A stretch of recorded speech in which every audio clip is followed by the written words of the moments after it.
kan sesuatu itu kalau diselesaikan dengan tabayun itu lebih enak daripada pertentangan, istilah orang Jawa gitu. Tapi ketika dalam tabayun, dalam klarifikasi, misalnya Mas Khosinuddin ketemu dengan pihak PIK, perwakilan PIK untuk menyampaikan dalam rangka membela warga tadi yang tergusur. Nah, kalau misalnya ada bagian dari apa yang disampaikan Bang Khosinuddin ketika melakukan advokasi kepada masyarakat, nah saya hadir, walaupun saya bukan orang PIK, sebagai teman, sebagai seorang sahabat, monggo datanya, di mana lokasinya, di mana alamatnya, kita selesaikan, mana suratnya, mana ahli warisnya. Kalau saya sih seperti itu, karena saya memang semuanya dilakukan dengan tabayun. Nah, kan ya ayyuhalladzina amanu in ja'akum fasikum binaba'in fatabayyan. Wahai orang yang beriman, jika datang kabar dari orang-orang fasik maka tabayun. Tabayun itu kepada orang yang mengalami, melihat dan merasakan langsung.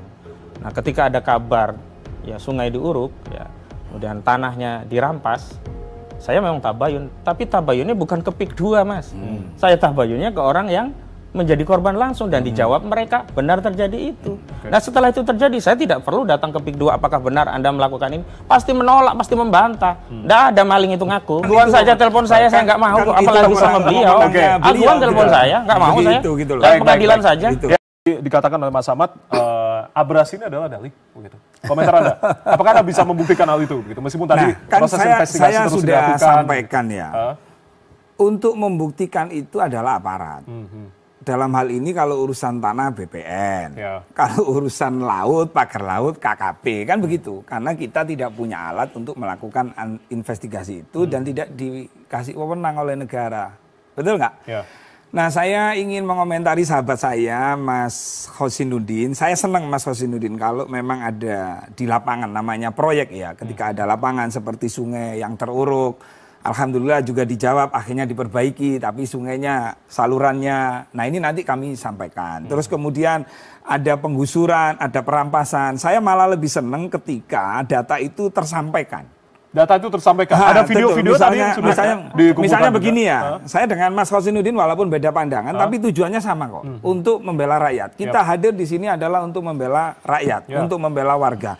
Jika itu memang ada, kalau memang kami dipercaya nih sama Bang Khosinuddin, kita ketemu mana warga yang misalnya dirampas atau digusur, itu malah lebih senang kita. Itu. Nah, kemudian negara dalam negara.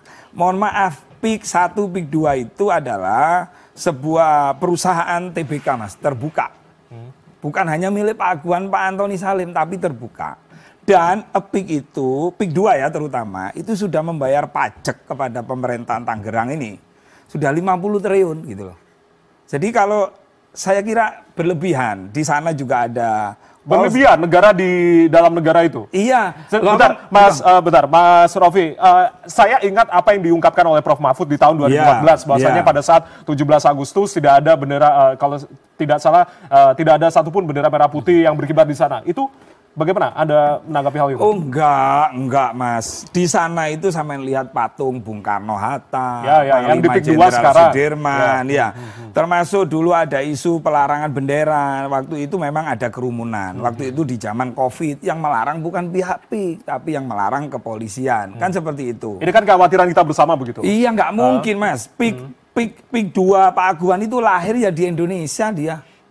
Dari etnis Tionghoa, tapi perhatian kepada negara. Banyak Mas di sana kemarin, alhamdulillah Menteri Agama yang asalnya kemarin beliau sempat bilang, lalu kemudian di LC beliau saya kritisi. Di sana itu masjid musola itu ada 18, termasuk Menara Syariah itu tadi gitu. Nah, jadi lebih enaknya, ini kan saya ingin membuka keran komunikasi ya. Kan sesuatu itu kalau diselesaikan dengan tabayun itu lebih enak daripada pertentangan, istilah orang Jawa gitu. Tapi ketika dalam tabayun, dalam klarifikasi, misalnya Mas Khosinuddin ketemu dengan pihak PIK, perwakilan PIK untuk menyampaikan dalam rangka membela warga tadi yang tergusur. Saya sendiri Mas ya, kalau misalnya tanah saya digusur, ya pasti nelongso, pasti ngelawan. Nah, kalau misalnya ada bagian dari apa yang disampaikan Bang Hosinuddin ketika melakukan advokasi kepada masyarakat. Nah, saya hadir. Walaupun saya bukan orang PIK, sebagai teman, sebagai seorang sahabat, monggo datanya, di mana lokasinya, di mana alamatnya, kita selesaikan, mana suratnya, mana ahli warisnya. Kalau saya sih seperti itu, karena saya memang semuanya dilakukan dengan tabayun. Nah, tanah abrasi, mungkin orang meragukan, saya ada namanya Pak Hendra, Mas. Tadi saya pastikan kembali, termasuk saksi-saksi warga, dia punya, Mas. Sertifikat punya, SPPT punya, AJB juga punya. Dan totalnya 92 hektar. Waktu itu dia datang ke kantor saya, dibawain orang, yang bawa orang, dia ingin menjual tanahnya. Tapi dia nggak cerita kalau tanahnya itu sudah kekubur oleh laut. Nah, lalu saya sampaikan kepada teman PIK, ini masuk plotting enggak tanahnya? Waktu itu tanahnya di daerah Karangserang, Kecamatan Sukadiri. Nah, akhirnya saya disuruh moto tuh, sertifikat atau SPPT difoto. Epik menyampaikan begini, Gus, kami tidak mau beli tanah yang berbau air. Saya nggak paham apa tanah sawah. Berbau air? Iya, apa sawah ya? Apa sawah maksudnya? Bukan berbau air laut. Nah, akhirnya dapat 3 jam, saya dapat kesimpulan. Gus, mohon maaf, tanahnya Pak Hendra itu setelah kita cek berbau air laut, sudah tenggelam gitu loh. Ini, nah itu Pak Hendra bisa disaksikan ke TVRI, dihadirkan bisa, gitu loh. Nah, ini dalam rangka begini, saya setuju, semua setuju Pak Susno, Bang Hosinuddin, bahwa penegakan hukum harus tegak, cepat, dan benar. Jangan sampai cepat, ternyata nggak benar. Sehingga di pengadilan kalah, akhirnya bikin kecewa, kan begitu. Nah, sekarang sebenarnya kita apa ya? Ini tergantung pemerintah kok semua. Tergantung ketegasan. Iya, karena semua itu kan aparatnya pemerintah semua. Kepala negara udah tegas, tapi bawahannya yang ternyata belum tegas. Ya dipecat dong kalau memang dianggap oleh kepala negara nggak tegas. Benar nggak? Baik.